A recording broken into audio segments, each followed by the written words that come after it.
Hola, muy buenas a todos. Bueno, sé que llevo unas cuantas semanas sin subir contenido de algún vídeo largo. Os voy a dejar por aquí porque voy muy lleno de trabajo en esta semana entre todo lo que llevo en la parte de formación biomecánica, de entrenamiento y tal. Y casualmente hace una semana me hicieron una entrevista en el podcast de mi querido amigo Lietor. Lietor es un nutricionista que tenemos aquí en Torre del Campo, que ha montado su propio negocio y oye, en el que le deseo muchísima suerte. Y bueno, quería compartir este podcast donde pues podéis ver un poco lo que dio de sí la charla, un poco, se habla bueno del proceso en cuanto a lo mejor un poco la trayectoria que he tenido, un poco en cuanto al entrenamiento, algunos procesos relacionados o cositas en torno al negocio del entrenamiento, la actualidad del ciclismo en ese punto. Así que nada, os dejaré el vídeo, espero que os guste. Ya sabéis que podéis suscribiros. Acuérdate que también tengo la opción de miembros. Disfruta del podcast porque uno de aquí, obviamente creo que es un contenido que me lo pasé muy bien. Llevaba tiempo sin estar en otros canales y tal. Entonces, bueno, pues creo que puede ser algo interesante para los suscriptores y nada, espero que os guste y cualquier consulta ya sabéis que lo vemos en comentarios.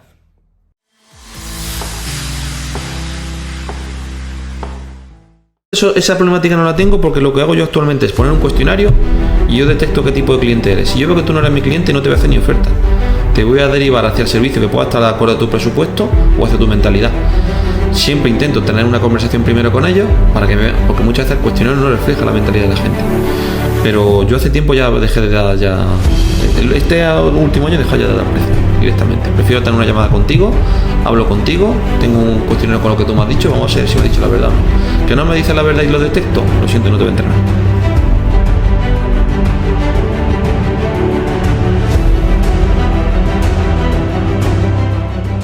Bueno, hoy nos acompaña Gabriel Garrido Blanca, entrenador de ciclismo con más de 11 años de experiencia, apasionado del rendimiento, la ciencia aplicada al deporte y la mejora continua. Ha formado a decenas de ciclistas desde amateur hasta profesionales.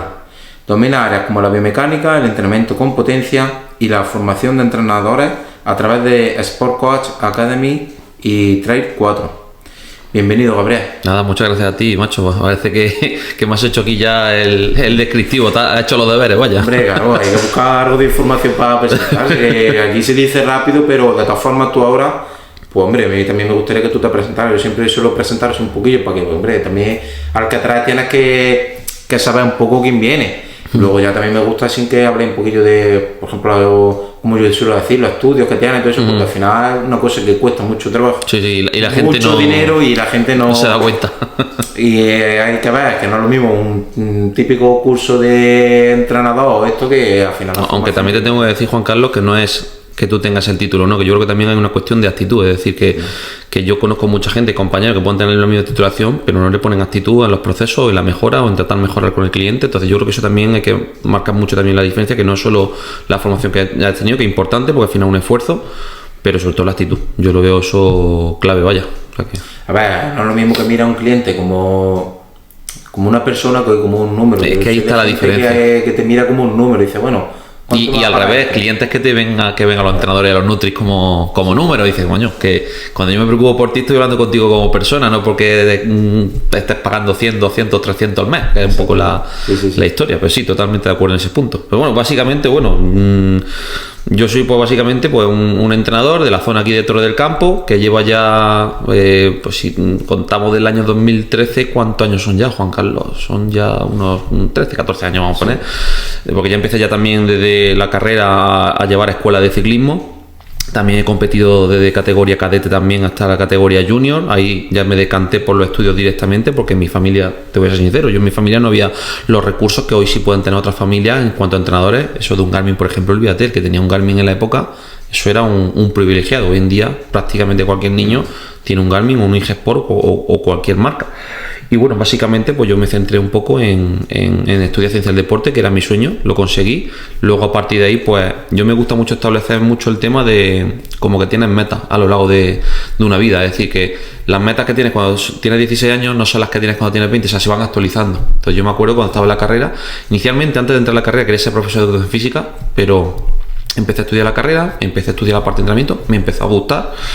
Y bueno, a partir de ahí pues ya tuve máster, que hice ahora ya estoy con el quinto y el sexto máster. También he trabajado en la Universidad de Jaén, por ejemplo, en investigación. Hemos publicado en revistas científicas, libros. Luego también tengo el canal de YouTube donde, bueno, pues tengo la suerte de que ahí pues genera un nicho que te permite hacer pues difusión constante de lo que hacemos, y trabajamos muchos años con muchos deportistas, y en los últimos años ya pues muy profesionalizado ya. porque desde que empiezas hasta que llegas a profesionalizarte, eso hay que remar. Entonces yo, cuando viene gente, le digo, oye, viví la experiencia y luego contáis, pero la verdad que un camino apasionante que a mí se me ha pasado así, no te voy a dejar, también con mucho lloro y mucha alegría, muchos lloros, muchos mayores que alegría, porque la gente piensa que esto es solo el éxito y poner el entreno y ya está. Estar siempre pendiente de la gente es clave, y sobre todo que puedas conseguir al final relaciones con los clientes que sean relaciones sanas, que eso es lo que cuesta muchas veces, encontrar relaciones sanas con los clientes. Sí, al final, como todo, la gente no ve nada más que lo bonito, no sabe el camino que lleva detrás, etcétera. Por ejemplo, yo ahora, cuando me dicen, yo ahora, por ejemplo, estoy terminando ya la carrera, grado, ¿no? Me queda ya este año, y lo que supone compaginarlo con la actividad laboral y en tu caso con hijos, familia, lo tuyo es para quitarse el sombrero. Al final tienes que hacer deporte porque, de hecho, yo ahí me di cuenta. Hubo un momento que yo dejé por los estudios, el tema del deporte, que no hacía nada, y claro, al revés, me drogaban más, le daban más, y me creé hasta ansiedad y todo, que dije, y la verdad que el deporte a mí yo la verdad que, a ver, no lo hago en plan competición, lo hago en plan como que dice, mi momento relax, por así decir, pero sí que es verdad que es muchísimo tiempo, y luego ya el típico comentario de, este que ha tenido suerte, este que... No, cuando uno consigue un ratio en una facturación, en un negocio, no es cuestión de suerte, hay procesos que la gente no es consciente. Lo que pasa es que, claro, la gente puede pensar que esto es lo que yo subí en el Training Peak o lo que he subido en India o en Dieto Pro y ya está hecho. Un trabajo que hay detrás para llegar a eso que la gente no es consciente. Y sobre todo cuanto más nivel tienes, o sea, la gente no es consciente de todas las cosas que hay que hacer para llegar a lo que piensa que es lo importante de la receta, que eso entre comillas es lo menos importante. Sí. Es muy importante el seguimiento para mantener los procesos que el entrenamiento, que también es importante, obviamente saber entrenar a no tener ni idea, por supuesto marca la diferencia, pero tienes que tener un conjunto de habilidades al final que hay que formarse en muchísimas cosas. Bueno, vamos a empezar. ¿Cómo te metiste en el mundillo del ciclismo y fuiste ciclista antes de entrenar, ¿no? ¿Cómo fue esa experiencia porque bueno, yo sé que es verdad que empezaste también a llevar el tema de lucha, ¿no? Tú te metiste ahí en lucha. También fui preparador físico del equipo de lucha. Estuviste ahí metido y eso, pero bueno, al final lo que más decantaste por si hacía en el ciclismo, ¿no? A tu fuerte, ¿no? En ese momento, cuando tú empiezas de entrenador, obviamente, cuando empiezas una agenda de entrenador, no tienes 40 clientes de ciclismo de repente. Eso sería lo ideal, pero la realidad es que no, y sobre todo en zonas como la nuestra, es un poquito complicado hacerte hueco. Yo cuando acabé la carrera me acuerdo que ya estaba llevando a algunos ciclistas, pero llevaba muy poquito, yo no tenía ni para un autónomo ni siquiera. Entonces fue cuando empecé a entablar conversación con el equipo de lucha, en este caso Antonio Jiménez, que me dio la oportunidad y pude empezar a trabajar cosas que otros no trabajábamos. Por ejemplo, nosotros ya trabajábamos con encoder en esa época, o sea, con aparatos que medían la velocidad. Ahora ya parece que está más extendido, pero ya hace 10 años ya me acuerdo que lo poco que ganaba me lo gastaba en un ChronoJam, que era perfectamente 500 euros, cuando no todo lo que ganaba prácticamente lo reinvertía en formación o lo reinvertía en material para aprender. Entonces, claro, eso me dio una base muy buena para gestión de equipos, gestión de personas, trabajo de fuerza, y también a la misma vez iba subiendo poco a poco la agenda de ciclistas también.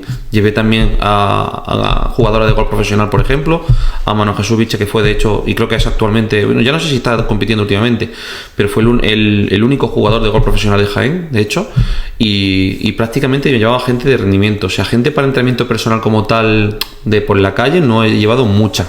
Sí es cierto que luego llevé mi carrera en redactación y prevención de lesiones, que me dio una base muy buena luego para posteriormente biomecánica, que de hecho estuve trabajando en la clínica Luis Baño durante 2 años hasta que me ficharon en la actual empresa, y básicamente ha sido como una cosa ha ido encadenando la otra. O sea, no es que yo pretendiera entrar aquí, he llegado aquí, o sea, son proyectos que se van materializando. Luego me acuerdo que antes de entrar en la clínica también estuve trabajando 1 año y medio en la universidad con unos contratos que sacaron de técnico de investigación, y ahí también pudimos sacar investigación justamente de lo que había trabajado en los años anteriores, que era dispositivos, trabajo de fuerza. También pude dar clases en diversos másteres universitarios, también estuvimos en la tutorización de trabajo fin de máster. O sea, al final como que cosas que vas haciendo fuera de la vida académica van repercutiendo en lo que luego fue el trabajo en la vida académica, y como que eso ha ido generando más y más, hasta luego obviamente desarrollar la etapa docente actual también que hacemos en algunas plataformas y en algunos másteres también. ¿En qué momento decidiste ser entrenador? Pues yo me acuerdo, y esto yo creo que no lo he contado nunca prácticamente, pero yo me acuerdo que tuve una conversación con mi madre. Yo estaba acabando la carrera Y claro, fue cuando yo empecé con el tema de los potenciómetros, etcétera. Tampoco se hablaba mucho en la universidad del tema de análisis de datos ni muchas cosas, pero yo empecé porque me gustaba. O sea, al final yo el ciclismo me ha gustado de siempre, desde montar en bicicleta, todo lo que era ciclismo, todo me ha encantado. Yo hacía todas las asignaturas, todo lo que era ciclismo me lo comía. Entonces yo empecé poco a poco y yo decía a mi madre, decía, yo quiero dedicarme a esto de entrenar a la gente, a mí me gusta. Y me decía mi madre, no, sácate el máster, que si profesor de física, que tenga estabilidad, que tal y cual. Y le dije, mira, yo no sería feliz siendo profesor de educación física. No digo que ahora actualmente no haya alguna labor, por ejemplo, con los técnicos de acondicionamiento físico que están saliendo ahora, del ciclo formativo superior de entrenamiento, que la docencia me gusta, pero la etapa de la ESO y bachillerato no es una cosa que me motivara especialmente. Entonces yo empecé por ahí, empecé por la vía privada y dije, mira, me voy a tirar 3-4 años de oposiciones como mínimo. 3-4 años donde yo puedo seguir formándome, desarrollándome como entrenador. Viajes de ver carreras, ir a ver carreras de gasolina que no me ha pagado nadie, me he gastado lo que no te puedes imaginar. Entonces, llegó prácticamente ese momento que cuando acabé la carrera dije, yo quiero apostar por esto. Y mucha gente me decía, estaba equivocada, o hay mucha gente que se reía. Ya la gente no se ríe tanto ya normalmente, pues ya ve que por suerte pues me he dedicado, bueno, no por suerte, sino por trabajo. Entonces ha sido como un cúmulo de y no rendirme. Y aunque haya gente y momentos que piensa que te va a rendir y no me rinde, aunque te pongas zancadilla y no rendirme. Y creo que es una cosa muy importante que intentamos trasladar a los deportistas, porque cuando hay una dificultad a lo largo de una temporada, muchos lo que hacen es me voy o cambio de entrenador o andando. Y justamente es el proceso de no, venga, continuidad, porque si todo el mundo cuando tenemos una dificultad lo dejáramos, nadie llegaríamos a ninguno de los resultados que luego podemos llegar en el futuro. Entonces un poco la dinámica, como yo no me considero que fuera súper listo, pero sí tenía mucha pasión por lo que hacía, y yo creo que se me nota mucho a la hora de hablar, de que me encanta lo que hago, y claro, eso se denota. Hay gente que te lo ve de buen agrado, hay gente que no le puede caer tan bien, pero aquí no estamos para agradar a todo el mundo, como digo yo. O sea, sí. ¿Quién han sido tus referentes en el entrenamiento y en el ciclismo? A ver, en el ciclismo como corredores, por ejemplo, yo viví la época de Valverde y Contador, por ejemplo, y la de Purito. Entonces, claro, en ese momento yo me acuerdo de Carlos Sastre, que de hecho tenemos contacto con él también, de Purito en su momento. Entonces, claro, yo como corredor, para mí el más favorito que tenía era Contador, sinceramente. O sea, y ha sido un excelentísimo corredor. Luego, cuando ya pasé esa etapa un poco ya de forofo y demás, ya fue entrando en la parte profesional, ha habido varios mentores que he tenido. He tenido algunos profesores de la facultad que luego obviamente se hayan caído un poco más del tiesto, pero sobre todo principalmente para mí el referente es el que es actualmente mi compañero y jefe, que es Javier Sola. O sea, yo creo que lo que está haciendo él es enorme. O sea, empezar como empecé yo también, poco a poco y tal y cual, y hasta llegar a ser el entrenador de Pogačar actualmente, o del UAE, o otros entrenadores, por ejemplo, que hay en el World Tour. Yo creo que para mí los referentes para mí son otros entrenadores que están en World Tour y que han llegado ahí, que no es fácil. La gente piensa que es enchufe, no. En el sector privado tú puedes tener todo el enchufe que quieras, pero como no valgas, muy complicado poder mantenerse. Entonces, básicamente un poco eso. Luego, obviamente, pues mi referente a nivel de vida, yo siempre lo digo a mi abuelo o mi madre. Mi madre, por ejemplo, sacarnos a mi hermana y a mí para adelante con todos los sucesos que ha tenido ella, la pobre, yo creo que es lo que más influye, incluso por encima de los otros. Pero obviamente, pues yo creo que tenemos referentes, distintos referentes en función de la etapa de la vida. Pero por suerte, pues uno de mis referentes es muy cercano y además es como un hermano, que es Javi. O sea que, pero para mí es un espejo al que intentar reflejarse algún día. Muy bien. No está mal el espejo, ¿eh? Bueno, pues vamos a hablar un poquito de la evolución del entrenamiento, ¿vale? ¿Cómo ha cambiado el entrenamiento de ciclistas desde que comenzaste hasta hoy? Buah, una barbaridad. Es que una barbaridad. Mira, yo me acuerdo que cuando empezamos a trabajar con ciclistas, claro, no tienes medios. Y tampoco que tuviéramos avanzado el tema de Training Peaks. Existía, pero claro, si no tienes dinero, ¿cómo puedes invertir en Training Peaks? Entonces, al principio trabajábamos con un Excel donde había una cuantificación manual y Golden Cheetah. Golden Cheetah es un programa que todavía existe a día de hoy. Y claro, lo que tenía era lo siguiente: tú tenías contacto a lo mejor por WhatsApp con el deportista, ¿vale? Que eso existe todavía, obviamente. Luego, ¿qué pasa? Que en ese momento con Golden Cheetah no había sincronización automática. No es como ahora un bloqueo que le das y te sincroniza todos los datos que ha hecho ya en Training Peaks.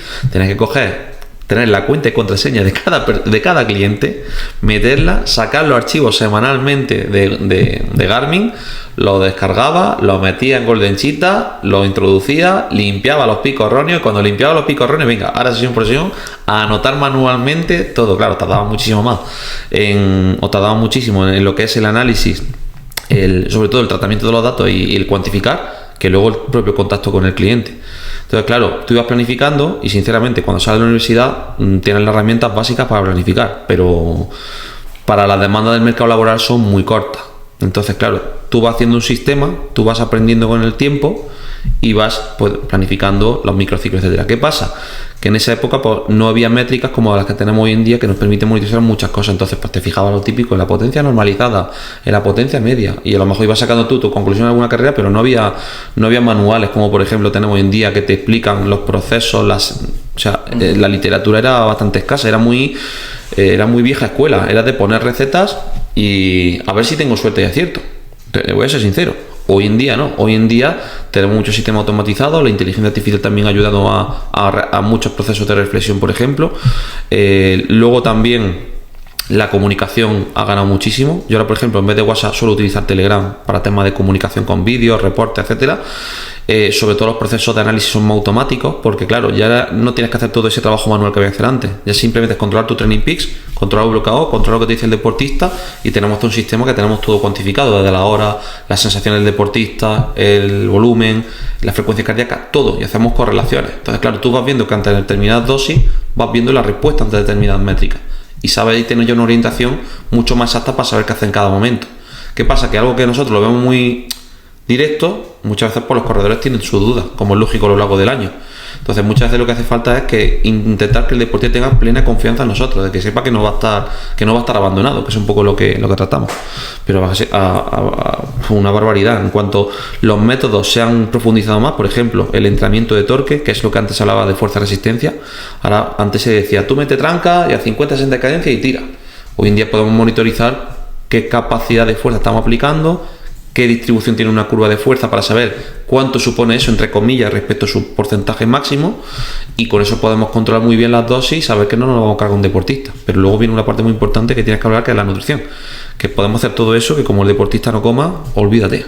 Eso es una parte muy importante. Así es. Bueno, ¿cuándo recomiendas hacer un estudio biomecánico? Ya que tú también estás puesto en tema de biomecánica y eso. Cuanto antes mejor. ¿Por qué? Yo sé que tú eres una apasionada de la biomecánica y sabes que hay errores muy comunes, que de hecho también ahora tú explicas cuál es el error más común de un amateur en tema de me compro bicicleta y ya la cojo. ¿Cuál es el error que tú ves en tema postural y eso? ¿Y cuándo recomiendas hacer lo que es un estudio de biomecánica?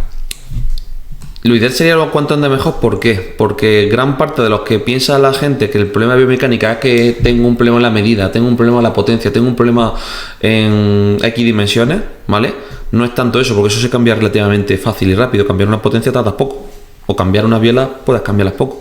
Es sobre todo intentar enseñar al deportista a pedalear bien. ¿Por qué? Porque la mayoría de nosotros cuando hemos aprendido a pedalear ha sido porque nos ha empujado de pequeños nuestro padre, nuestra madre, nuestro tío, nuestra tía, y hemos aprendido como hemos podido. Pero nadie nos ha enseñado a pedalear, cómo tengo que controlar el tobillo, cómo tengo que sentarme en un sillín, si ese sillín es adecuado para como los procesos, qué tipo de técnica tengo que utilizar en base a cada situación. Entonces, yo normalmente recomiendo que cuanto antes mejor para aprender esos fundamentos. ¿Qué pasa? Normalmente la gente va a la biomecánica como si fuera un dentista. Cuando va a biomecánico ya porque va muy jodido. Que la gente tenga la mentalidad de prevención o la mentalidad de voy a intentar invertir aquí porque con biomecánica se puede demostrar rápidamente que hace una mejora de rendimiento. Cosa que no pasa en entrenamiento y nutrición. En entrenamiento y nutrición necesita un tiempo para demostrar que va a mejorar. Pero en biomecánica tú puedes demostrar rápidamente cuando está mejorando la aplicación de fuerza y cuando está mejorando la aplicación de rendimiento. Otra cosa que le implique más fuerza o menos fuerza al deportista. Eso es otra historia a hablar. Pero yo lo haría cuanto antes mejor. Entonces, ¿qué pasa? Que la mayoría de la gente ya viene con, entre comillas, asimetrías o compensaciones musculares que hay que trabajar. Y muchas veces hay que trabajar fuera de la bicicleta. Es decir, por mucho trabajo que nosotros hagamos en la bicicleta, si no hay un trabajo de prevención fuera de la bicicleta o no hay un trabajo, por así decirlo, de recuperación, pues puede haber problemática de que un deportista esté, como te habrás visto en alguna ocasión, de tocando con la llave cada 2x3, para arriba, para abajo, tiro para adelante, tiro para abajo del sillín, y que no hay remedio a quitar muchas veces molestias. Y no es porque haya un problema en la bicicleta, sino porque ese deportista no está haciendo bien las cosas a nivel de gestión de fuerza. Hay compensaciones musculares y la dinámica que puede generar ahí en el sistema nervioso y demás pues puede ser bastante grande. Entonces lo ideal sería cuanto antes mejor, porque sobre todo una herramienta muy potente es saber pedalear y es saber gestionar bien la fuerza. Y muchas veces hay gente que tiene mucha capacidad física pero no gestiona fuerza y pierde mucho rendimiento. Aunque tengan capacidad física, pero no aplican bien la fuerza. Entonces lo que están haciendo es perder rendimiento. Entonces esa parte es clave. Yo lo tengo clarísimo. Obviamente la nutrición es fundamental, pero si quieres algo a corto plazo que te lo demuestre, la biomecánica, sin duda. Sin dañar la nutri. Si tú no comes, disponibilidad energética baja, espérate que vas a poder gestionar bien la fuerza de encima de la bicicleta. Es que es un círculo, tiene que ser todo conectado. Sí, claro, al final va todo en el mismo. Vale. De hecho, en el entrenamiento, sabes que está cada vez más personalizado gracias a lo que a la tecnología, ¿no? ¿Cómo ves tú, por ejemplo, que haya los que antiguamente decían, no es que, por ejemplo, el tema de la potencia, como antiguamente, por sensaciones, cómo vaya que se vaya cambiando lo que es ese pensamiento? A ver, porque creo que muchas veces pasa una cosa, nosotros con la tecnología y el conocimiento actual no podemos, por así decirlo, criticar el pensamiento y conocimiento de hace 30 años, porque era el que era. Lo que sí es cierto es que no está reñido que tú tengas potencia, pero que también estemos integrando la progresión del esfuerzo. Nosotros como trabajamos no es como la gente piensa, no, solo por vatios y ya está. La medida principal pueden ser los vatios, pero luego los demás lo tenemos que estar midiendo. Entonces una cosa que viene muy bien es medir las sensaciones, por supuesto. ¿Qué pasa? Que la gente tiene que aprender que las sensaciones es la respuesta que está dando en tu estímulo. Entonces cuando por ejemplo un deportista le planteamos un entrenamiento, lo tenemos controlado con analítica y tal, y vemos que hay cambios de sensaciones, 99,9% de las ocasiones sabemos que hay tema nutricional. Pero vamos, del tirón, a no ser que haya algo patológico, que esté incubando una patología. Pero si tuviéramos que hacer una estadística, yo tengo hasta preparado un GPT.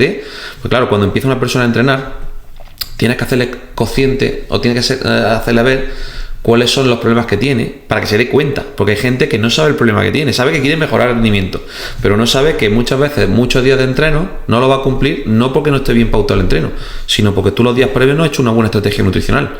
Entonces nosotros tenemos, ya sea con MyFitnessPal, la posibilidad de medir eso, o con un GPT para medir, vale, vamos a ver lo que comiste el día previo a un entreno. Claro, luego esa es otra.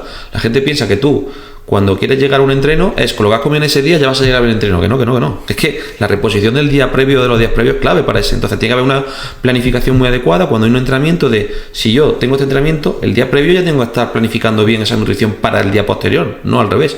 Entonces ese es uno de los grandes errores que se ven principalmente, y eso hace que al final, integrando la RPE junto con todos los datos de potencia, pueda sacar conclusiones y ir mucho más rápido en la toma de decisión a la hora de enfocar todo. Entonces, el que quiere utilizar solo las sensaciones me parece fantástico, pero yo como profesional te digo que no voy a utilizar solo las sensaciones, voy a utilizarlo todo. ¿Por qué tengo yo que utilizar solo una herramienta si tengo una caja de herramientas llenas? Entonces, yo lo digo siempre, otra cosa es que el que esté acostumbrado a trabajar por sensaciones, se le hace duro pasar a la potencia. Porque claro, está acostumbrado a pedalear como quiere y a pedalear a la fuerza que él quiere. Pero cuando le decimos, oye, 200 vatios continuos, venga, vamos a trabajarlo.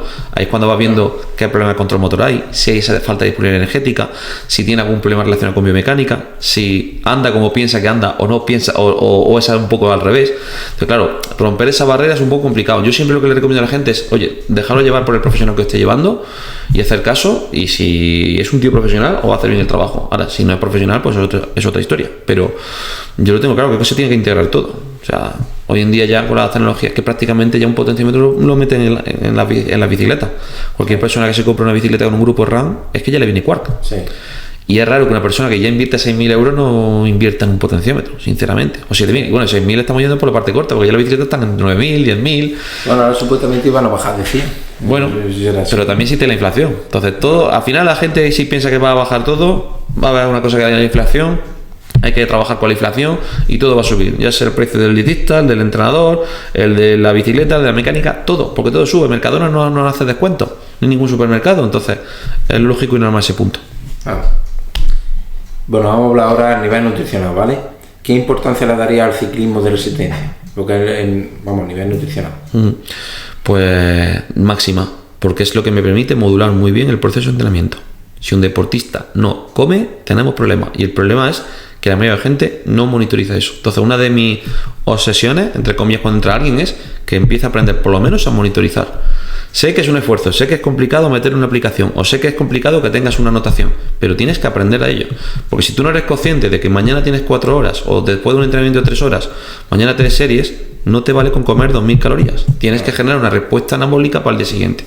Entonces, uno de los procesos que el último año yo he integrado mucho es la parte de la nutrición. Aparte de también por ser técnico de superior de dietética, porque era una de las vías por las cuales yo me di cuenta que, aunque yo hiciera el entrenamiento perfecto, el análisis y tal, había malas sensaciones. Claro, la mayoría de gente, cuando hay malas sensaciones, dice, es un mal día. Ya, pero un mal día se debe a un origen. ¿Por qué? Hay factores. ¿Por qué? Entonces yo siempre, cuando ha pasado algo en rendimiento, nunca le he dicho, mala suerte. No, yo siempre cuando he visto que un deportista no andaba o no había un proceso, yo me obcecaba en decir, vale, ¿qué factores son los que son los dependientes de este punto?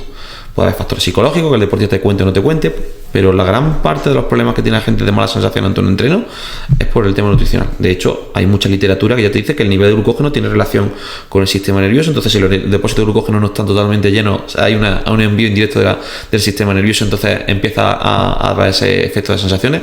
Un ejemplo muy típico que te habrá pasado a ti también, a lo mejor lo hemos vivido todos. Cuando empieza un entreno, el cuerpo no va bien y conforme va pasando el tiempo va yendo bien. Eso es por la mecánica que se está generando de ruptura de glucógeno o de utilización de grasas en función de la intensidad. Es decir, que una señal que utilizamos mucho, aparte de la sensación, es cuando el deportista da cuenta de eso, ya sabemos que el día de antes no ha repuesto y te pones a medir con datos, aunque sea de una manera cualitativa, y dices, vamos, es que del tirón. Entonces, cuando nosotros aprendimos eso, ganamos mucha seguridad a la hora de los procesos, a saber qué puede pasar en cada momento y saber qué hay que hacer en cada momento. Claro, eso hay gente que no le mola, hay gente que le gusta la libertad. Yo, hoy encantado con la gente que quiere la libertad, pero ese no es mi cliente. Yo quiero gente que trabaje, que podamos tener un clima de trabajo, que podamos hacer bien las cosas y que haya un clima de dinámica de trabajo, de colaboración, no de pelea constante, un poco lo que buscaría. Sí. Bueno, ha quedado claro que la nutrición es importante. No, incluso más que el entreno, podremos decir. A ver, yo muchas veces me dicen, es que la nutrición es el 70%, el 30% de entreno. Yo siempre digo 50 y 50. Es que es un círculo, o sea, si tú entrenas bien pero no comes bien, o al revés, o comes bien pero entrenas sin hacer ninguna. Exactamente. Yo siempre lo digo, si la gente está dispuesta a invertir 6.000, 7.000, 8.000 euros, que es la inversión perfectamente de 4 o 5 años de un profesional como tú o como yo, perfectamente, o sea, el que quiere invertir, hombre, que cada uno puede hacer con el dinero lo que quiera, pero si tú quieres invertir en eso y también tienes el objetivo de quiero mejorar mi rendimiento, tiene que ir de la mano. Si no, tú te puedes poner las excusas que tú quieras, como digo yo siempre, pero la clave esa es, fundamental. La nutrición es uno de los grandes avances que se ha dado en los últimos años. Por eso todos los equipos están integrando ya todos los nutricionistas. Cuando eso hace 10, 15 años era muy complicado de ver. Sí. Y hoy en día la dinámica es otra. Yo creo que nos preocupa más porque coma la gente a como antes la obsesión del peso, que todavía sigue habiendo, que hay mucha gente todavía obsesionada con el peso. Y muchos de los ciclistas profesionales que llevamos, de hecho, ya eso lo tienen ya, pero aprendidísimo. De hecho, hay muchos cuando te encuentras junior, máster, sub-23, etcétera, que están que si el peso, les tienes que enseñar datos. Yo tengo, por ejemplo, tenemos de hecho un vídeo en la empresa de un corredor profesional que pesa 80 kilos. Pues mueve 500 vatios durante más de 20 y pico minutos. Tú encuéntrate con un tío de esos para arriba a 500 vatios. Es una barbaridad. Y pesa 80 kilos. Y te aseguro que no lo vas a soltar. Entonces es un poco la historia, que entiendan cuáles son las variables del rendimiento y que entiendan que no se trata de perder peso. Que obviamente cuando todas las variables están igualadas, el peso en pendientes por encima del 7% es cuando va a tener cierta relación. Pero hasta que te encuentres rampa del 7%, tela. Yo solo pongo el ejemplo. La mayoría de pruebas que vais a encontrar en mountain bike son cada vez más generalistas. ¿Por qué? Porque lo que se necesita es que el organizador garantice que entra gente. Tú no puedes poner una prueba súper dura, porque si la pones, más de un 70% de la gente no se te inscribe. Entonces, ¿qué pasa? Que esa dinámica ha hecho que los perfiles de carreras ponderen que se puedan conseguir potencia normalizada o que la potencia absoluta influya más que el relativo. De hecho, hay una métrica muy interesante que es el Compound Score, que de hecho alguna vez lo hemos comentado en mi canal, que lo que hace es multiplicar la potencia absoluta por la relativa. Entonces eso te da un número. Cuanto mayor es ese número, claro, pues está multiplicando el relativo con la potencia absoluta que hace. Es decir, si yo muevo 5 y pico con 300, no es lo mismo que mover 5 y pico con 250. El cómputo general, en el que tiene más, suele ponderar, sobre todo en rampas por debajo del 7% o en recorridos que la tendencia media sea esa. Pues suele tener bastante correlación. Es un estudio que sacaron hace ya 2 o 3 años el grupo de Peter Leo y demás, y influye una barbaridad. Entonces, cuando nos encontramos con gente que está nada más que obsesionada con el peso, le enseñamos, mira, olvídate de que el peso es el problema, que el problema está que hay tíos que están movilizando esta potencia y tú cuando llegas a esta estás reventando y el otro está silbando. Entonces hay que integrar todo eso en conjunto. Hasta que la gente lo aprende, pues hay gente que te lo pilla al vuelo y hay gente pues que te pone más dificultades. Forma de bajar de peso y forma. Hay gente Totalmente. Que llega y no como por bajar de peso. Como yo digo, que lo mismo no es que tú pierdas masa muscular, sí, efectivamente, a que pierdas grasa. Que encima pierdes potencia. Exactamente. Pero que luego es lo que te digo también, Juan Carlos, que de la mayoría de clientes que nos vienen, el que es ciclista el que compite ya no suelen tener niveles de grasa elevados. Es más, si tú le bajas la grasa va a perder capacidad. Obviamente, yo siempre digo, grasa, como no tengas grasa, no tienes testosterona, olvídate de ganar fuerza. Y la mayoría de carreras que se ganan hoy en día no es por el vatio relativo. Eso pasaba antes de 10-15 años cuando todo el mundo se cortaba de comida y todo el mundo está igualado, pero ahora que hay deportistas que están empezando a entrenar el sistema digestivo, que están empezando a trabajar todo ese tipo de adaptaciones, te gana el deportista que más resistencia a la fatiga tiene, y necesita nutrición, y necesita de músculo, y necesita de capacidad de fuerza. Y si tú no entrenas eso, llega una parte final y te revientan. Ya pesas 50 kilos. Que hoy en día, de hecho, si te pones a ver los pesos medios de corredores del Tour de Francia o grandes vueltas, o incluso en categoría más te pueden hablar, los corredores que están ganando muchas carreras son gente que tiene capacidad de potencia absoluta. Es muy raro que te gane un tío con 250 de FTP. Muy raro. Se tiene que ser una carrera que diga, madre mía, 4.000 metros de nivel con 20% y que pese 40 kilos, porque si no, no hay otra.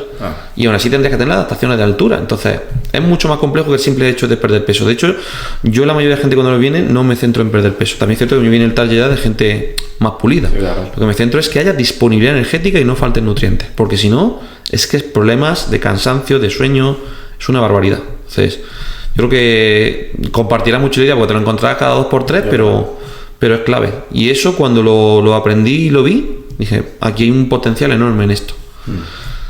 ¿Qué falta? El trabajo del deportista, que ahí es donde marca la diferencia, la actitud. Exactamente, que esté involucrado o no. Bueno, pasamos a tu faceta de, como además de entrenador, eres formador de Sportcoach Academy. ¿Qué es lo que más te motiva a formar a futuros entrenadores? Bueno, yo creo que sobre todo es que suba el nivel medio del nivel de entrenadores, sobre todo porque creo que desgraciadamente en España, pues por suerte o por desgracia, la gran mayoría de entrenadores, por desgracia, no se pueden dedicar profesionalmente a ello, ya sea por falta de conocimiento, recursos y tal, o por persistencia también.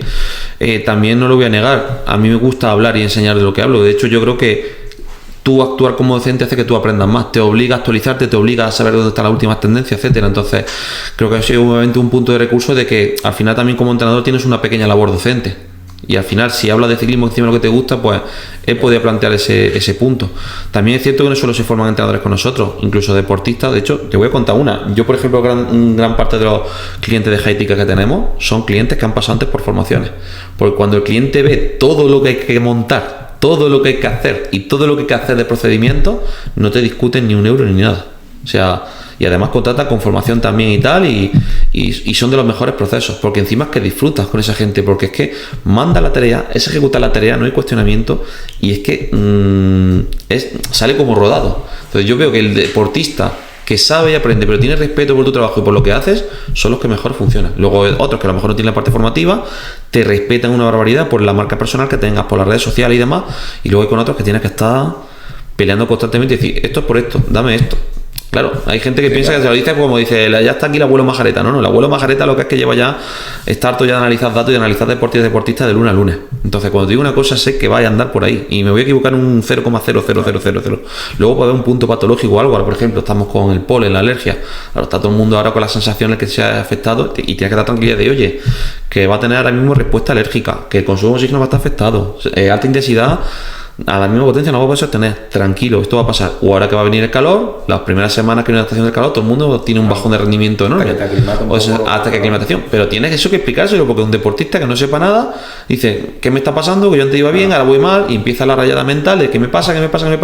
Voy a encontrar responsables. Entonces, claro, tienes que estar constantemente adelantándote al problema para que diga, madre, se ha adelantado el problema, lo sabía él, pues ya está, perfecto. Entonces, yo creo que es una de las cosas que con los años yo he ganado mucho más en seguridad a la hora de saber por qué está pasando cada cosa en cada momento, y sobre todo eso, cada vez sobre todo son ciclistas que la mayoría son con total respeto y caso de la A a la Z, y luego pues no es casualidad que eso pues traiga cada vez más una bola de nieve, más clientes de rendimiento, que al final es la historia. Y sobre todo al final, lo que digo siempre, gente seria, seas profesional o no seas profesional, aquí vienes a hacer las cosas y a favorecer, porque yo te voy a favorecer, pero tú también vas a salir favorecido. A ver, además que cuando tú ves a una persona implicada, al final te gusta más trabajar con esa persona. Totalmente, te motiva. Cuando te llega uno que, por ejemplo, yo en mi caso, le mando un plan y dice, este ha pasado abierto. ¿Tú te crees que a ti te motiva como profesional eso? Entonces, yo hay muchas veces que aunque me digan 200 euros al mes, le digo, no te cojo, lo siento, es que ¿para qué te voy a estar contigo?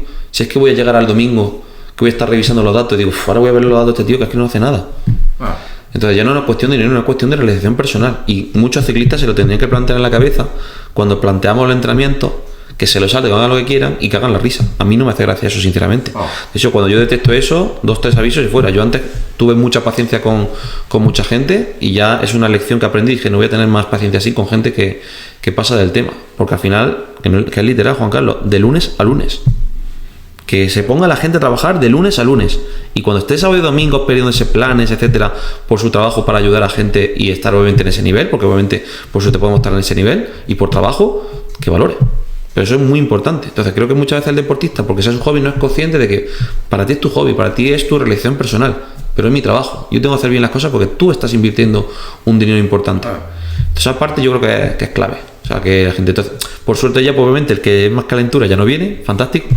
Y el que y el que es serio, pues, este es mi hombre. Y por suerte creo que he podido generar esa marca personal para gente que quiere hacer bien las cosas. Porque yo me implico con todo. De hecho...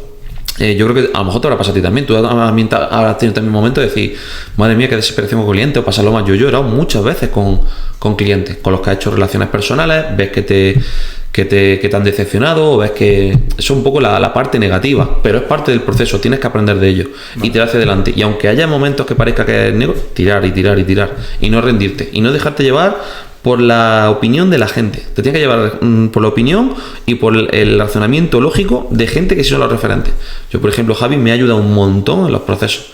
Cuando hemos detectado cualquier problema, oye, hazlo sí, trabajo de esta manera. Eso estoy yo súper agradecido. Y es lo que me ha permitido pues estar poco a poco en ese punto. Muy bien. ¿Qué errores crees que cometen muchos entrenadores al empezar? Creo que lo que nos falta al empezar es más comunicación. Que salimos de la universidad o del curso, estamos enfangados en los datos y necesitamos tener procesos en los que sepamos cómo va la persona. Y muchas veces cuando empezamos, a todos nos pasa que ponemos el entrenamiento y ya está. Yo me di cuenta en mis primeros años que yo ponía mi entrenamiento, tenía la gente y de repente veía que se quitaba. Y decía, pero macho, si estoy haciendo todo bien, ¿por qué se quita? Y fue cuando me di cuenta de que aunque tú lo hagas todo bien o no, la gente tiene sus conocimientos, tiene sus ideas prefijadas, tiene sus círculos. Entonces yo me di cuenta de que tenía que integrar mecanismos para poder comunicar. Y yo con los deportistas tengo mecanismos para que prácticamente casi todos los días tengan o un mensaje o un reporte o algo, o que al menos sepan que tienen mi contacto de lunes a lunes. Eso es lo que intento buscar. Sí es cierto que a lo mejor hay un día o X días, por ejemplo, yo estaba por ejemplo recientemente en el Congo con mi pareja, ¿vale? Yo me llevo mi ordenador y tal, pero yo me aviso a los deportistas de, oye, señores, estoy de vacaciones, pero tenéis el servicio de planificación, modificación y cualquier problemática me lo comunicáis. Y yo sigo trabajando desde África sin ningún tipo de problema.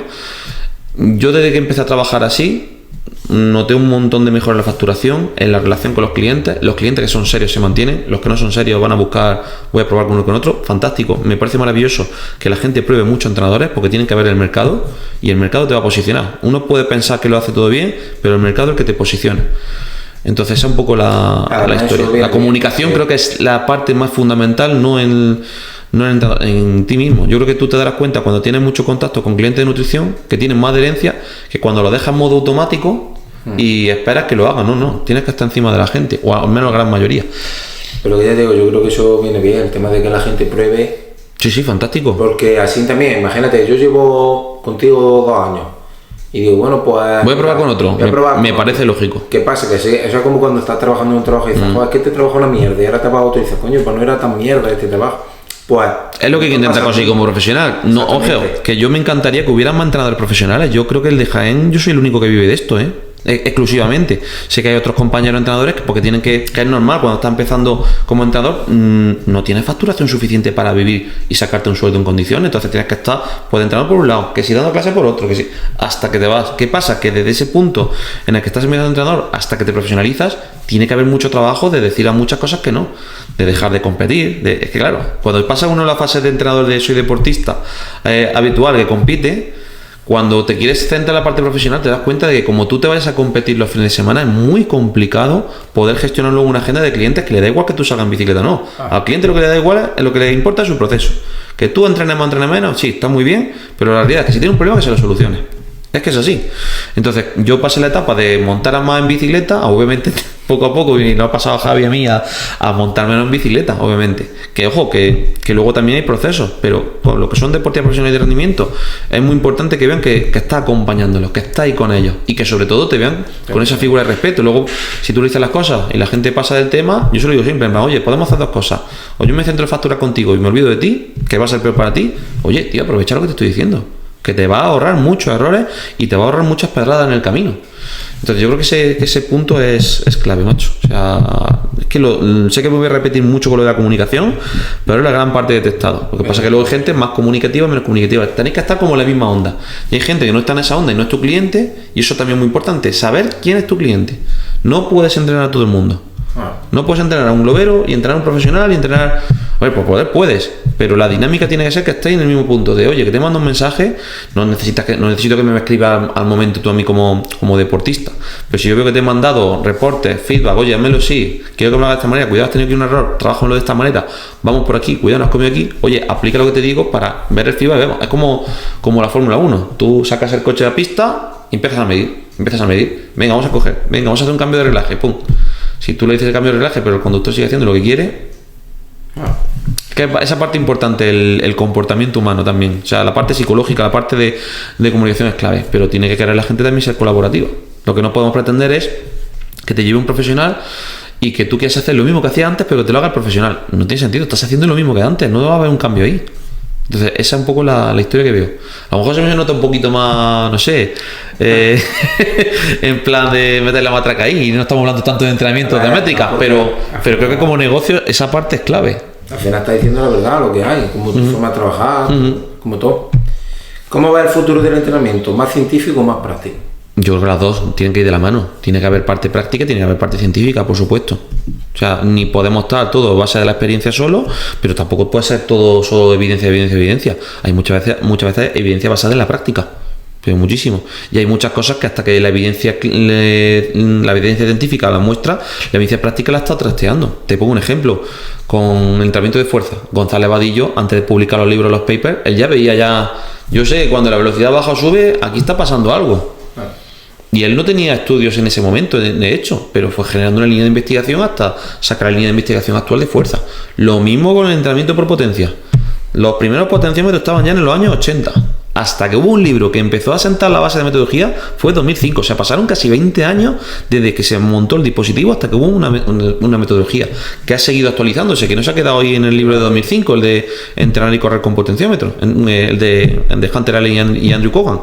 Entonces, claro, tiene que evolucionar. Hay una evolución práctica y una evolución científica. Lo mismo que con la nutrición ahora. Hace 10 años, yo cuando te decían más de 90 gramos por hora en la NAI. Estamos viendo ahora 120, 150, 160, 180, cárgate 20, 25 gramos de hidrato de carbono por kilo de peso diario. Porque lo que pensábamos que antes estaba bien, o te pongo otra, las ruedas de la bicicleta, antes se llevaban de 23 y de 25 en carretera, ¿no? Ahora resulta que con 28 y 30 estamos viendo que hay menos rozamiento que lo de 23 y 25. Y es una idea que tenemos prefijada. Pero hasta que no hemos medido y no hemos comprobado, es la historia. Entonces tiene que haber las dos cosas. Esto va avanzando, es como... A ver, es un tema que aunque nos hagamos un poquillo de esto, cuando te dicen que, por ejemplo, si los tipo la Pogacar, Vingegaard los meten antiguamente cuando estaba el tema de endurance y todo eso... Sí, que lo quisieras poner en la misma época. No sería lo mismo. No puedes compararlo, es lo que estamos hablando, no, es lo que te he dicho, no podemos hacer un juicio negativo de valor hacia las cosas que se hacían hace 30 años porque era el conocimiento existente. Lo mismo que dentro de 30 años lo que estamos haciendo ahora nos parecerá, madre mía, lo que estábamos haciendo en esa época y no nos dábamos cuenta. Claro. Y resulta que era mejor de otra manera también. Entonces todo tiene que evolucionando y, claro, y para bien, eso es bueno. Claro, tiene que haber un proceso de evolución y sobre todo un proceso de medición. Lo que no podemos es tirar todo el rato con opiniones. Y eso es una de las cosas que creo que es clave también trasladar a la gente. Que todo no puede ser opinión, yo opino, yo creo. No, yo opino, yo creo, no. El rendimiento tiene que cuantificarse. Esto es una empresa. Si tú no cuantificas lo que hace y lo que no haces, ¿cómo sabes por qué estás mejorando? O si estás mejorando. Porque tú puedes pensar, no, he mejorado, voy a 32 de media. Claro, pero si te estás dando el viento de culo, y estás dando más media, pero te estás dando más viento de culo. Entonces es un poco la historia. Entonces es importante tener claro cuáles son los procesos. De ese proceso, qué subfactores hay y qué factores son controlables por ti y lo que no es controlable por ti no es controlable. Tú no puedes controlar el ataque de tu compañero, porque eso es decisión suya. Tú puedes controlar tu tiempo de reacción ante eso, pero o trabajarlo, por así decirlo. Entonces, yo creo que esa clave es importante, que el rendimiento vea a la gente que no es cuestión de suerte, que no hay que echar, venga, suerte y aquí a verla venir. Si va a verla venir, va a tener resultado de verla venir. Es que es así. Entonces, esa parte importante. A lo mejor te lo digo yo así de esa manera porque ya de tantos años ya de profesión lo veo así con gente de rendimiento, porque es mi target. Yo entiendo que el globero quiera salir a pasárselo bien. Fantástico. O sea, que salga a pasárselo bien, no hay problema. Pero cuando uno busca rendimiento tiene que ser consecuente con lo que es el rendimiento. Esa es la historia. De los números, ya que estamos hablando de números y eso, los que se están moviendo ahora tipo Pogačar, ¿dónde va?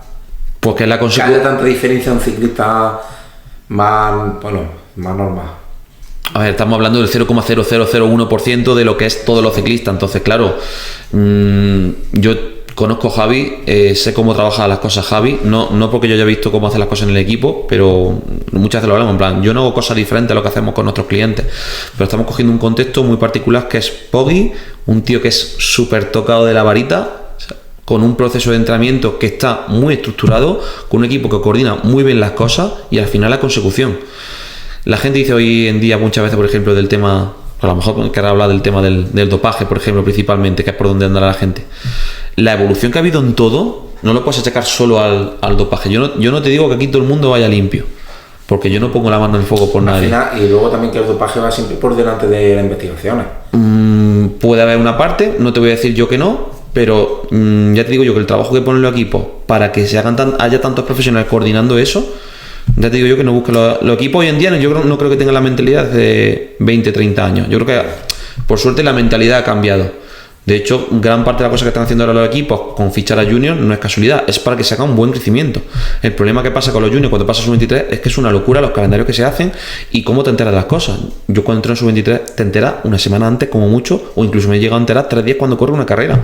¿Cómo vas a progresar a un chico así para llevarlo a profesionales? Tiene que estar súper tocado de la varita. Entonces es normal que los equipos estén haciendo esa apuesta de vamos a coger a gente joven y vamos a llevarla bien, vamos a progresarla bien, nosotros. No que venga otro equipo, nos lo encontramos como encontremos, se hincha a meter carga crónica, nos encontramos una estrella en sub-23 que luego no va a llegar al pro porque se ha hinchado a meter carga crónica. Eso, por ejemplo, el equipo lo ve mucho ahora para detección de talento. ¿Qué número de volumen de horas están metiendo? Pues si tiene un chiquillo que te anda mucho en junior, pero resulta que está metiendo ya entrenos de sub-23, dicen, este muchacho lo que están dando es por meter más carga crónica que los demás. Entonces eso se fijan mucho, por ejemplo, los equipos de detección de talento. ¿Qué variables tienen, qué métricas tienen, qué resultados, por supuesto, qué regularidad, pero el volumen de desarrollo? Pues si ven un chiquillo con muchos números y que tiene poco volumen de desarrollo, dice, este muchacho sí vale. Que eso es lo que está pasando, por eso están saliendo tantos Pogačar, ahora Benepul, ahora parece que ahora sale un ramillete, y va a venir un ramillete bueno de corredores en los próximos 10 años. Yo estoy viendo unos juniors ahora que es una barbaridad, que es una auténtica barbaridad. Entonces creo que la evolución es normal viendo los procesos que se están haciendo, de que los procesos están mucho más profesionalizados. O sea, la diferencia de entrenar ahora a como se entrenaba antes, de comer ahora como se comía antes, el material ha evolucionado una barbaridad. En bicicletas, una barbaridad. La inversión que hay es una barbaridad. Desde pequeños ya estamos haciendo procesos de entrenamiento desde cadetes que ya están mucho más organizados. Es que te llega un junior ya prácticamente cuando llega a pros con 7 años de trabajo bien monitorizado y bien hecho. ¿Cómo no va a haber el salto de rendimiento que está dando? Es que es normal. No te digo que sea tema de dopaje, no. Yo creo que los equipos están haciendo lo máximo posible para evitar eso. Ya no creo que haya un dopaje sistematizado. Y si lo hay, pues bueno, pues eso va a existir. Pero yo como profesional y con lo que conozco a la gente que está en esos entornos, yo lo que veo es que están muy enfocados en la parte metodológica. No están enfocados en que le voy a meter. No, de verdad. Es uno entre muchos, por mucho que digas de que ahora va a venir un ramillete, pero al final Pogačar, como se dice, pero que no pasa solo en ciclismo profesional. Sí, te pongo un ejemplo. En este año ha subido el nivel de vatio medio y vatio normalizado en categoría máster a nivel general de España. Antes con 2 horas en torno a 4.15, 4.35 estabas ahí bien monitorizado. Estamos viendo 4.5 y 4.8 este año. Y está subiendo también máster. Que no digo que máster no haga alguna follería. Yo que la follería paso. Yo a todos los clientes le digo, oye, acuerdo antidoping que yo no quiero, a mí deja de rollo, yo quiero hacer bien las cosas. Si tú quieres hacer esa cosa, a mí me dejas tranquilo. Pero yo paso ese tema. Entonces, es que no solo está evolucionando el ciclismo profesional, es que está evolucionando todo. Claro, es que ante un máster me acuerdo yo siempre se lo comentaba a mi amigo José Fernando. Yo me acuerdo cuando uno ganó una Copa de España allí en Montemayor, que te sacaba 2 horas 300 normalizado y la gente decía, madre mía, 2 horas 300 normalizado. Estás viendo máster allá a 3 horas 350, 360. Tengo uno que es campeón de Portugal haciendo eso. Casi 5 vatios kilo. Y eso antes era impensable.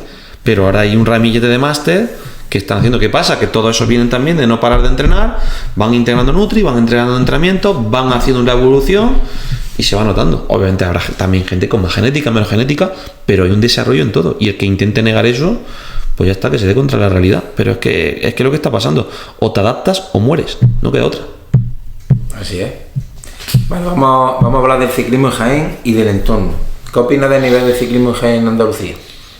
Hombre, el ciclismo en Jaén, en Andalucía, creo que están saliendo corredores jóvenes. Creo que falta un mayor grado de profesionalización en muchas estructuras, por ejemplo, de desarrollo. No lo digo por vosotros ni por nadie en general, pero creo que se podría, con los mismos medios, se pueden hacer una gestión de enfoques bien. Creo que hay que cambiar un poco la mentalidad de intentar ser proactivo en qué podemos mejorar en vez de vamos a hacer las cosas de cualquier manera. Creo que pasa un poco eso en la provincia, o al menos como yo lo veo. No pretendo que sea algo atacante ni mucho menos, pero creo que muchas veces la gente hace las cosas por inercia. No tiene una actitud de qué puedo hacer para mejorar los procesos, con quién puedo hacer bien las cosas, ¿vale? También entiendo que luego también esto depende del ratio económico, en fin, lo puedo llegar a entender, ¿vale? Pero creo que en Jaén, pues ahora mismo, pues tienen que surgir más corredores, nos falta desarrollo, nos faltan escuelas, faltan técnicos que estén haciendo esos desarrollos también y falta promoción. Creo que falta mucha promoción en ciclismo, por ejemplo. Hay otras provincias, Málaga, Granada, Córdoba, que yo creo que nos sacan mucha ventaja. No quiere decir que no sean corredores que tengan cierta calidad, ojo, pero no tenemos los mismos medios, creo yo, que en otras provincias, o al menos nos enfocamos en la misma tradición. También creo que, por ejemplo, el ciclismo de carretera aquí está muy olvidado y es prácticamente la cuna de desarrollo de ciclistas. Salen ciclistas en mountain bike. Creo que en gravel poco a poco va a salir cada vez más. Y creo que el gravel puede ser una herramienta muy buena para aquellos para que quieran integrarlo en ciclismo de carretera, que tengan una vía para hacerlo con más seguridad, que puedo entender que muchos padres no inviertan en carretera por el miedo del tráfico y tal, lo puedo llegar a entender, pero hace falta trabajo y desarrollo y mentalidad de trabajo, principalmente. O sea, ahí te trabajas bien, creo. La jornada de ciclistas, promoción. Posiblemente tengamos un Pogačar aquí en Jaén y no lo sepamos. Pero si le da al Pogačar de Jaén por hacer baloncesto o tenis, oye, que fantástico que haga deporte. Mejor hacer deporte que estar metido en otras cosas. Sí, lo tengo clarísimo, ¿eh? Si tienes que invertir en un chiquillo, aunque sea 4.000 euros, mejor meter 4.000 euros para que esté en deporte y que no esté luego metido en otras cosas. Sí, eso lo tengo clarísimo. Porque luego la capacidad de trabajo que te da hacer un deporte ante muchas materias de la vida es brutal. Todo ciclista que yo he visto que haya hecho, que se haya dedicado luego a estudios, etcétera, no le va a ir mal el trabajo en el estudio.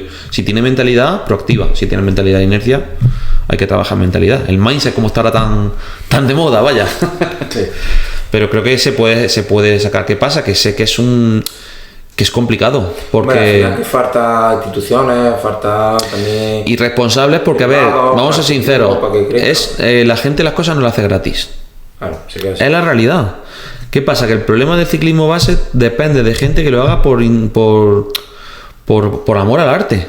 Y no todo el mundo lo quiere hacer por amor al arte. Llega también un punto que tienes que tratar con chiquillos, con padres, calentamientos de cabeza, y le estás quitando tiempo a tu familia gratis. Entonces entiendo que eso cueste. Entonces, claro, es parte de la selección natural, por así decirlo. Que haría falta equipos cadetes y tal y cual, que tenga instituciones o haya inversión pública en equipos y que haya desarrollo, o incluso la Fuentezuela, que se pudiera arreglar el velódromo. Yo creo que eso sería un punto que si lo arreglaran, ahí podría desarrollar una práctica de ciclismo muy segura, y podría desarrollar, porque por ejemplo el ciclismo en pista está bastante perdido también en Andalucía. Hace unos años había y no hay nada, y falta infraestructura. Entonces, claro, no es solo de la genética que tengan aquí los corredores, es también la inversión y cómo se llevan las cosas y los procedimientos y los técnicos, que la gente, yo creo que la gente que más formada tiene que estar es la que tiene que estar en la base. Y es justamente lo que pasa al revés, que en muchas ocasiones no hay gente ni que tiene ni titulación ni nada llevando a base. Entonces, claro, hace falta llevar bien todos esos procesos y que haya una coordinación. Y es muy complicado cuando las cosas son gratis. Creo que tenemos que hacernoslo mirar. Yo también me pasa una cosa, que yo la mayoría de clientes ya no los tengo de Jaén, entonces yo ya no es mi caballo de batalla. Sí. Pero que a mí me encantaría que hubiera un montón de cadetes y un montón de juveniles por aquí. Fantástico. Y que hubiera un montón de carreras. Pero claro, hace falta inversión privada y tal, coordinación y una mentalidad empresarial. Y yo no veo mentalidad empresarial. Porque tienes que coordinar bien las cosas, no puedes hacer la cosa a la suerte. Si haces la cosa a la suerte, salen proyectos, pero los proyectos no duran más de 2 o 3 años. Lo hemos visto. Anda que no hemos visto equipos que han aparecido y desaparecido. Y me parece fantástico que aparezcan, ¿eh? O sea, chapó, a dar palmada. Pero tiene que haber una mentalidad coordinativa. Y claro, Hay que acudir a otro equipo, pero por suerte también podemos tener la posibilidad de ayudar y decir, oye, este corredor podemos llevar un equipo de aquí de otra provincia o buscar contactos. Si el ciclista quiere desarrollarse, se puede desarrollar, pero claro, tienes que entender que no es un proceso gratuito. Hay que invertir tiempo, hay que invertir dinero, pues tienes que invertir en viajes, y si compites tienes que tener entrenadores. Claro. Y cuanto mejores sean los entrenadores, mejor, obviamente. Así es. Y Nutri y todo, no quiero abarcarlo solo en lo de entrenador, vaya, pero ese es un poco. Si es que lo malo de todo esto, lo bueno dentro de que al final vamos avanzando, y hoy en día es raro que hasta una amateur nos lleve su nutricionista, Por lo menos, y su entrenador. un entrenador ya es raro, una persona ya que un amateur que no tenga entrenador Nutri es muy raro verlo, porque son tantas horas que va a hacerlo a la suerte. Pero claro, aún así luego también hay procesos que se pueden mejorar. O sea, con nosotros se forma mucha gente y te das cuenta un poco que se sigue la línea de la formación antigua, que necesitan actualización y cómo hacer los planteamientos. Y luego, sobre todo, es muy importante el tener un sistema de comunicación, que uno cuando empieza no lo controla, si es que es normal. Entonces, hasta que llega a ese punto hay que tener paciencia y no rendirse. Si no te rindes, yo creo que es un sector que tiene que leer, porque yo tengo clientes de todo tipo. Yo tengo en Argentina, en Colombia, en un montón de países de Latinoamérica. Tengo en Alemania, en Estados Unidos también tenemos clientes, por ejemplo. Tenemos clientes en todas partes del mundo. O sea, a nivel online te puedes ganar bien la vida, pero tienes que pagar el precio de estar dispuesto a trabajar todo lo que trabajas para eso, que es la historia. Entiendo que sé que es complicado, y para todo, cuando busques más nivel, tienes que dedicar más recursos en ese punto. No es solo estudiar y ya está. Entonces creo que eso es una parte importante, que falta coordinación y tiene que haber estructura a largo plazo. Se podrían buscar a lo mejor estrategias de buscar afiliaciones con los equipos pros, se podría buscar, pero es que los propios equipos pros ya son los que están haciendo eso, porque van a invertir ya en un corredor. Cuando cogen un junior ya están invirtiendo en un corredor, entonces lo que quieren es maximizar la inversión. Entonces es normal que vamos a ver en los próximos años que seguramente la categoría sub-23 va a desaparecer, o se va a hacer una categoría de, entre comillas, ya no de acceso a los profesionales, o sí en algunos momentos también, o que posiblemente, y abogo, es que haya un cambio en la categoría sub-23, de que se vayan los propios equipos sub-23 incluyendo en la estructura de los pros, y que haya coordinación por parte de los equipos pros, y que haya un mejor calendario, porque se puede planificar bien el calendario sub-23 si se quiere, pero los directores tienen que querer planificar. Sé que es un jaleo por la implicación que tiene con sub-23 y con la gente, y es lo que hablamos, que esto depende de la actitud de la gente. Entonces, claro, hace falta pues inversión económica. La inversión económica es la parte más importante. Es la realidad. O sea, el mundo lo mueve el dinero. ¿Cuánto te ha costado a ti tener todo esto? ¿Cuánto me ha costado a mí? Yo tengo un vídeo en el canal de YouTube. ¿Cuánto vale ese entrenador profesional? Te pones a contar, son más de 100.000 euros. Suma una carrera, suma los técnicos, suma todo. Viajes, congresos, todo. Luego dices, yo cobro tanto, y te dicen, joder. Bueno, yo por suerte esa problemática no la tengo, porque lo que hago yo actualmente es poner un cuestionario y yo detecto qué tipo de cliente eres. Si yo veo que tú no eres mi cliente, no te voy a hacer ni oferta. Te voy a derivar hacia el servicio que pueda estar de acuerdo a tu presupuesto o hacia tu mentalidad. Siempre intento tener una conversación primero con ellos, porque muchas veces el cuestionario no refleja la mentalidad de la gente. Pero yo hace tiempo ya dejé de dar este último año he dejado ya de dar precios directamente. Prefiero tener una llamada contigo, hablo contigo, tengo un cuestionario con lo que tú me has dicho, vamos a ver si me has dicho la verdad o no. Que no me dices la verdad y lo detecto, lo siento, no te voy a entrenar. Es que es así, tienes que actuar así con todo el cariño, no es algo elitista, es por el tema de salud mental tuyo propio, y sobre todo para que esa persona te dé cuenta, mira, es que no eres mi cliente, lo siento, te puedo derivar a un compañero, te puedo derivar, o vemos lo que podemos hacer, pero esa es un poco la dinámica, que el dinero lo mueve todo, y obviamente pues el que te diga, oye, eres caro, no es tu cliente. Pero que el que estés caro, te digo yo que seguramente se ha gastado 8.000 euros en una bici. O 50 euros en un fin de semana en Cuba Libre. Y eso es poco, y no me lo creo que se hayan gastado solo 50 euros. Es cuestión de prioridad, es cuestión de darte cuenta, por eso te digo que los que se han formado con nosotros son los que no dudan en pagar el precio de lo que entran con nosotros, porque saben todo el jaleo que hay detrás y la seguridad. Y lo que te digo, que alguien prueba a trabajar de lunes a lunes, a ver cuánto pediría. Si alguien se dedica a ser entrenador, venga, que lo haga 30 euros si quiere, venga, de lunes a lunes, demuéstramelo, máquina. No un año, tírate 10. Te digo yo que a los 6 meses ya lo han dejado, porque es muy duro tener que decir no a cosas que te gustan por otra cosa que lo que tienes que hacer. Y eso intentamos también decírselo a la gente. Hay veces que no te puedo, seguramente a lo mejor no te apetece entrenar en ningún momento. Ni Pogačar creo yo que tenga motivación todos los días para entrenar. Habrá días que le apetecerá menos, aunque esté andando como una moto. Pero obviamente el que marca la diferencia es el que tiene que hacer lo que tiene que hacer, a pesar de que no le apetezca, porque es clave para el rendimiento. Punto. Obviamente un día puntual no va a ser algo negativo, Pero el problema es cuando uno quiere hacer eso ya todos los días. Yo sé que a lo mejor puede parecer muy, muy estricto, pero lo digo, esto es la mentalidad de 12, 13 años de trabajo viendo deportistas. Yo he puesto mucha grupeta a la gente y cuando te das cuenta de que poner siempre grupeta, dices a largo plazo no le beneficia. Y lo digo con datos y lo puedo demostrar cuando queráis. O sea, otra cosa es que tú llegas al acuerdo, pero luego si llegas al acuerdo le digas, mira, porque hay deportistas que dicen, mira Gabri, yo quiero rendimiento, pero el fin de semana quiero grupeta. Vale, si yo te dejo grupeta, si te viene alguna raya algún día, no me puedes echar en cara. Eso sí, porque si no, cuando ya llega un día que la gana un compañero, que esto, que lo otro, te echan la culpa a ti. Dice, vale, pero la grupeta tú sabes lo que te genera a nivel residual. Estamos trabajando para ese proceso, porque si me haces alguna grupeta el sábado, el día siguiente no vas a estar bien si te has reventado a palo. Entonces sé que es lo común, a todos nos gusta salir en grupeta, pero cuando hay rendimiento, los profesionales no mandamos grupeta. El que lo haga, oye, fantástico, pero nosotros... Otra cosa es que el profesional diga, oye, tengo este entrenamiento, ¿puedo hacerlo en grupo tal y cual? Sin problema, márcalo, que te sigan que no quiere decir que no puedas salir. Hay gente que piensa que eso es salir solo, que tú puedes salir con gente, pero tú tienes tu entreno, tío, tú tienes tus deberes. Entonces, si tú vas haciendo muchos días a lo largo del año deberes, que te puedes juntar perfectamente un tío un mes y medio saltándose entreno, un mes y medio de entreno, un mes y medio de nutrición, yo creo que se nota, ¿eh?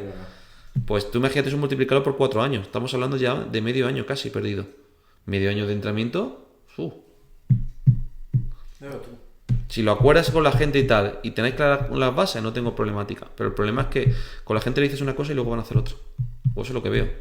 Entonces hay que intentar dejar siempre las cosas muy claras. Las cosas claras, el chocolate espeso, como se suele decir también, ¿no? Pero un poco la línea. Hay que intentar tener muy claro cuáles son tus objetivos y ser lo más puro con esos objetivos. Lo que no se puede estar es hacer tallas roles. Es una cosa que yo aprendí. Yo, mis primeros años, que grupeta, que psicológico, que sí. Que yo no digo que no, pero luego a la larga yo veía que no... Había cosillas que pueden empeorar incluso. Luego también es cierto que no había control nutricional, que no había muchas de las cosas que hoy en día sí tenemos. Pero te das cuenta y dices, mira, grupetas todos los domingos, un tío que quiera competición, rendimiento y que esté, muy complicado. Te lo puedo conceder, yo no tengo problema, es súper fácil, arrastro grupeta, ya está, no me complica la vida. Para mí es súper facilísimo. Pero sé que a largo plazo, si eso no se lo explica a la gente, te calientan un poco la cabeza, Juan Carlos. O sea... Bueno, ¿cuál ha sido uno de los mayores retos que has tenido como entrenador? Pues, a ver, he tenido retos de todo tipo. Hemos estado llevando, por ejemplo, a gente que ha ganado campeonato del mundo. He sacado 3 campeones del mundo. He tenido a gente que decían que no tenía motor y he conseguido que hayan ganado campeonatos autonómicos, campeonatos nacionales y que hayan hecho podio. He tenido gente que me decía que andaba mucho, pero luego no andaba y me he tenido que pelear con ellos para que hicieran el caso. Para mí el reto no son los retos de hemos conseguido ser campeón del mundo, eso está bien, te enorgullece, pero a mí el reto, tío, es que la gente siga los procesos y que tenga muy clara la norma y que haya un clima de respeto y trabajo, tío. A mí lo que me ha decepcionado de mucha gente es de intentar tener eso y que luego por detrás no, es un poco la historia. Entonces es un poco para mí, yo ya cuando empecé a llevar los primeros ciclistas profesionales, para mí era una satisfacción enorme. Llevar ya los primeros, por ejemplo. Ves que ya está ahí, que estás trabajando. Que pensamos que muchas veces los profesionales lo hacen todo bien y no lo hacen. Te encuentras muchos profesionales y dices, hostia, madre mía, como... Que te das cuenta ahí te das cuenta cuando dices, madre mía, qué genética tiene, que a pesar de todo esto, lo que anda. Y cuando estructura bien esos procesos, dices, madre mía. Pero los retos yo creo que fue más el grado de profesionalizarme, tío. Yo creo que eso fue el reto que yo tenía de, venga, vivir de esto, y hasta que lo conseguí, vamos, yo perdí pelo, yo me puse injerto capilar y tú te pones a ver los vídeos y yo me acuerdo cuando empecé a entrar a gente perdía pelo, tío, porque lo pasaba mal. Cuando veías que tú hacías todas las cosas, no le salían y encima el deportista te achacaba o bueno, cosas que pasan en la provincia. A mí me da igual también lo que hayan dicho y yo soy conocedor de lo que se dice muchas veces y tal y cual y me da igual, nunca he necesitado la validación de la gente. Yo he tenido mis principios en mi trabajo y intentar hacerlo lo mejor posible. Y me han intentado hacer zancadillas y sé que lo hacen y ya os digo que no van a conseguirlo. O sea, me va bien, cada año me va mejor y me va a seguir yendo mejor porque hay una cosa que la gente no puede controlar, que es mi capacidad de trabajo. Y mientras uno trabaje y se esfuerce, va a conseguir cosas. Muy bien. Esa es un poco la conclusión que te podría decir. Pero retos como tal, así en plan ahora mismo, pues bueno, ya que cada cosa ha sido un reto, pero venga, trabajo. Y dices, venga, voy a por ello, no achantarte. Y hay momentos que se te puede dificultar, pero trabajo con los deportistas y que haya un buen clima. Eso es lo que he intentado ya en los últimos años. buen clima de trabajo, y en el momento que veo que hay uno que no quiere trabajar, oye, le invito a salir, de verdad, con todo el cariño. No es algo personal, pero intento que sea así por la salud mental de todas partes, porque si no, al final, pues por desgracia hemos perdido contacto con algunos clientes porque no sabe la situación, no se quiere hacer una cosa bien y tienes que plantar tu... Cuando ayudas muchas veces a la gente gratis y ya llega un momento que dices, ya no te ayudo, ya eres el malo. Entonces, eso ya hace tiempo ya aprendí que no es mi responsabilidad. Muy bien. ¿Cómo va el futuro del ciclismo base en España? Muy bueno. Van a salir en los próximos 5 o 10 años una cantidad de corredores que vamos a flipar. Pero literal. Joder. Si siguen con la mentalidad que estoy viendo en algunos, y sé que hay equipos que ya lo van a estar desarrollando, yo creo que va a haber un boom muy... creo que va a haber un top 5, top 10 de corredores ahora que van a salir. No te digo que sean Pogačar, pero que estén ahí hacia arriba. Sí, también te digo que en los otros países también está pasando eso, ¿eh? Claro, al final como todo el mundo entrena. Sí, pero se está cada vez entrenando mejor y se está viendo esos procedimientos. Entonces, lo que antes pensábamos, lo que te he dicho antes, lo que antes pensábamos estamos bien, cuando estamos viendo ahora dices, hostia, no es tan bien esto. Pero en España yo creo que en 5 o 10 años vamos a tener algunos corredores que ahora están en cadetes en junior, y en 5 o 10 años van a decir, madre mía, y muchos de Andalucía encima. Ahí yo tengo localizado a 2 3 de Andalucía que tela marinera, cómo están andando. Luego habrá que ver el tiempo también. Pero ahora mismo, y en España a nivel nacional, están saliendo muchas perlillas, ¿eh? Todo lo que estamos viendo de Jaime Torres, Ayuso y tal y cual, están viniendo ahora de atrás también ahora, que lo vamos a ver, que muy bien, muy bien. Eso es una buena noticia. ¿Qué consejo le daría a un padre o una madre que quiere que su hijo empiece con el ciclismo? Lo primero, que inviertan en que sea importante para su salud y que puedan gestionarlo con los estudios. Que nunca dejen los estudios. Muy importante. Y que intenten enseñarle a su hijo la capacidad de planificarse. No me voy a decir que contrate un entrenador, eso tiene que ser ya decisión de ellos y de su presupuesto. Pero creo que una cosa que es muy importante en jóvenes es que desde chiquititos se enseñen habilidades de aprender, de tener escucha activa. No escucha de te digo una cosa y paso del tema. Y de organizarse con muchas tareas. Creo que está pasando una cosa con los chiquillos de hoy en día, y es que no tienen capacidad de retención y de foco. No sé si es por las tecnologías, no sé por lo que es, pero hay muchos chiquillos que detectamos problemas de organización. Y tenemos que los propios entrenadores están diciendo, te tienes que organizar la vida, tío, no podemos estar... Espabila, coño. Sí, obviamente podemos decir que espabila, pero es lo que habíamos dicho antes. Sí. El espabila, ¿de qué viene detrás? ¿Qué factores son el espabila? ¿Qué le está pasando? ¿Me comprenden? Sí. Entonces me centraría en que aprendan habilidades de ese tipo que luego la puedan integrar con su día a día. Y que sobre todo las cosas las hagan, sea primero, sea tercero, sea último, con buen criterio, con un razonamiento de trabajo. Punto. Y que dejen trabajar a los profesionales, que eso creo que también es importante. Que me encuentro muchos padres que te intentan dar la lección y me plan, mira, si te intentan dar la lección, entrena a tu hijo, a mí déjame tranquilo. Yo sé que voy a sonar muy reactivo, pero... Es que me he encontrado tantas cosas ya que dices, yo intentaré evitar esto. Yo lo que intento es tener mi tranquilidad mental y que tú tengas la tuya. Pero para eso tienes que hacer caso, si no, complicado. ¿Es factible compaginar estudio, ciclismo y vida personal? Creo que sí. Creo que se puede hacer, pero tiene que tener habilidades organizativas. Lo que no podemos estar, lo que he dicho, a setas y a roles. No podemos estar teniéndolo todo a la vez. Cuando uno tiene un objetivo, tiene que estar dispuesto a decir que no. Tú has dicho que no a muchos fines de semana de fiesta cuando estás sacando tu estudio mientras trabajabas y estabas con tu familia, ¿verdad? Vale. Pues tú imagínate lo que hemos hecho todos hasta llegar aquí. Sí. Y en deporte pasa lo mismo. Uno no puede estar pretendiendo tener toda la vida social que quiera. Todo a la vez no se puede. Aunque diga, hay tiempo para todo, sí. Pero cuando cuando vas al alto rendimiento, tienes que programarte muy bien. No puedes estar perdiendo el tiempo. Yo, por ejemplo, una cosa que veo mucho es que deportistas de alto rendimiento, cuando están cada 2x3 en redes sociales, vamos a ver cómo va eso. Cada 2x3, ¿eh? No es que puntualmente van subiendo alguna historia, que es, ¿sabes?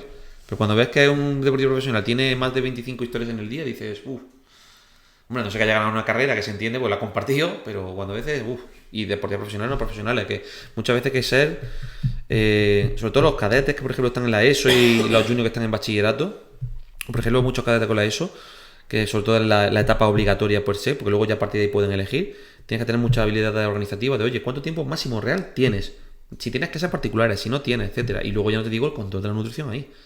Porque dicen, son cadetes, no te vas a controlar ya, pero con cadetes es una bomba de quemar calorías, que te quemas 6.000 calorías, pero al vuelo, ¿eh? O sea, está creciendo, está entrenando, está estudiando, está con clases particulares, un chiquillo de esto es...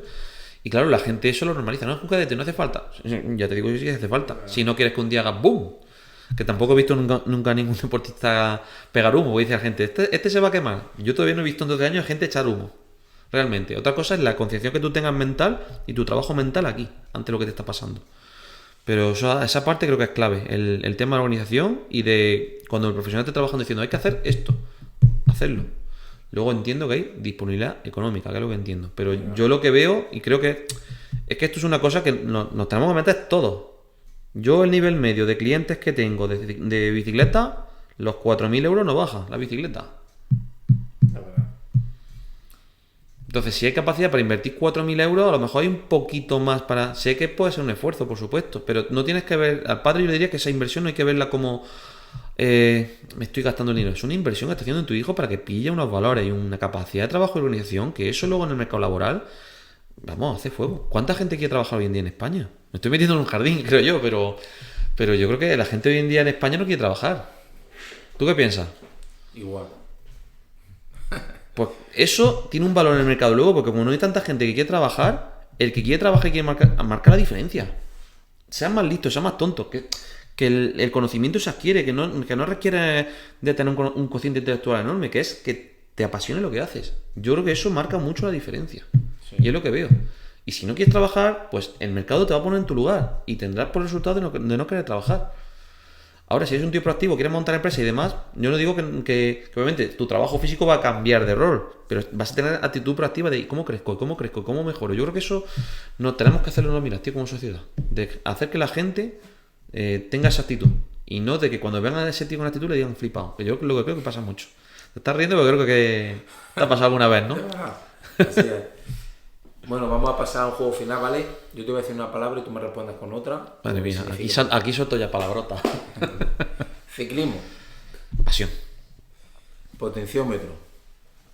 Herramienta de trabajo. Biomecánica. Rendimiento y dolor. La verdad es que me tienes que dejar dos palabras porque yo es que lo asocio con eso. Porque la gente cuando viene, la mayoría, aquí en Jaén es por eso. Nutrición. Necesario, fundamental. Jaén. ¿Solo puede ser una palabra? Te iba a decir que hogar, pero luego la posedición luego decimos lo que digo después. Bueno, Gabriel, hablando un poquito y ya terminamos de tus libros, que aquí, como te he comentado, o sea, tienes 3 libros en los que tú, vamos, en unos has participado y en otros son tuyos.